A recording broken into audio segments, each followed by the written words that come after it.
Assalamualaikum warahmatullahi wabarakatuh. Halo anak ibu semua, hari ini ibu akan membacakan sebuah dongeng yang berjudul Keong Mas. Pada zaman dahulu kala, hidup seorang raja yang bernama Kertamarta. Ia memimpin sebuah kerajaan yang makmur dan sentosa. Kerajaan tersebut adalah Kerajaan Daha. Raja Kertamarta mempunyai dua orang putri yang cantik, bernama Candrakrana dan Dewi Galuh. Mereka hidup berbahagia dan serba berkecukupan. Suatu hari, seorang pangeran yang tampan dan rupawan dari kerajaan Kauripan berkunjung ke kerajaan Daha. Pangeran tersebut bernama Raden Inu Kertapati. Kedatangan pangeran tersebut untuk melamar Candrakrana dan disambut baik oleh Raja Kertamarta. Sang raja menerima lamaran tersebut dan Candrakrana akhirnya ditunangkan dengan Raden Inu. Namun, pertunangan tersebut membuat saudara Candrakrana, yaitu Dewi Galuh, merasa iri dan dengki. Sebab Dewi Galuh merasa Raden Inu lebih cocok dengannya dibanding dengan saudara perempuannya tersebut.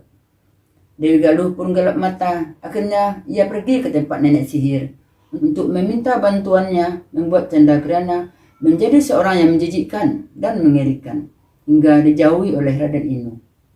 Nenek sihir pun menuruti permintaan Dewi Galuh. Tidak lama kemudian Candrakrana berubah menjadi keong emas lalu dibuang ke sungai. Di lain hari, seorang nenek yang baik hati mencari ikan dengan jala di sungai. Tanpa disadarinya, keong emas tersangkut di jala nenek tersebut dan terbawa pulang. Keesokan harinya, sang nenek kembali ke sungai.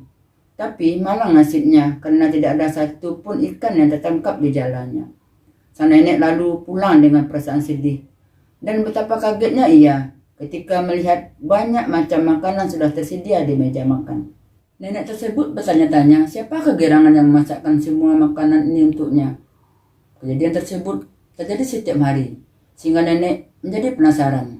Suatu pagi, sebelum pergi ke sungai, nenek mengintip apa yang terjadi di rumahnya.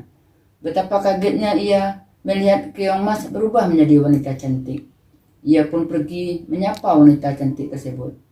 Siapakah kamu, wahai putri cantik? Dan dari manakah asalmu? Tanya sang nenek. Aku adalah putri kerajaan Daha yang disihir menjadi keong emas oleh nenek sihir, utusan saudaraku, karena merasa iri kepadaku, kata keong emas. Setelah menjawab pertanyaan nenek, Candrakrana pun berubah menjadi keong emas. Sementara itu, Raden Inu tak mau diam. Ketika tahu Candrakrana menghilang, ia pun mencari dengan cara menyamar menjadi rakyat biasa. Di perjalanan, Raden Inu bertemu dengan seorang kakek yang kelaparan. Lalu diberinya kakek itu makan. Ternyata kakek itu adalah orang sakti yang baik. Ia menolong Raden Inu dari burung gagak itu. Kakek tersebut membantu mengusir burung gagak hingga menjadi asap. Sang kakek memberitahu Raden Inu di mana keberadaan Candrakrana. Raden Inu segera berjalan menelusuri hutan dan berhari-hari. Akhirnya ia menemukan Candrakrana yang sedang memasak di sebuah gubuk yang sangat reot. Kutukan dari nenek sihir pun menghilang karena perjumpaan itu. Raden Inu kemudian memboyong tunangannya beserta nenek yang baik hati tersebut ke istana. Dan Candrakrana menceritakan perbuatan Dewi Galuh pada Raja Kertamarta. Raja Kertamarta meminta maaf kepada Candrakrana dan sebaliknya. Dewi Galuh mendapat hukuman yang setimpal.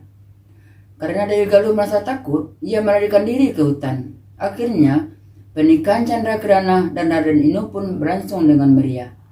Demikianlah cerita keong emas yang singkat dan pesannya dapat kita petik sebagai pelajaran hidup bahwa perbuatan yang jahat akan selalu kalah oleh perbuatan yang baik. Cukup sekian cerita ibu anak-anak, lain kali kita sambung lagi ya. Assalamualaikum warahmatullahi wabarakatuh.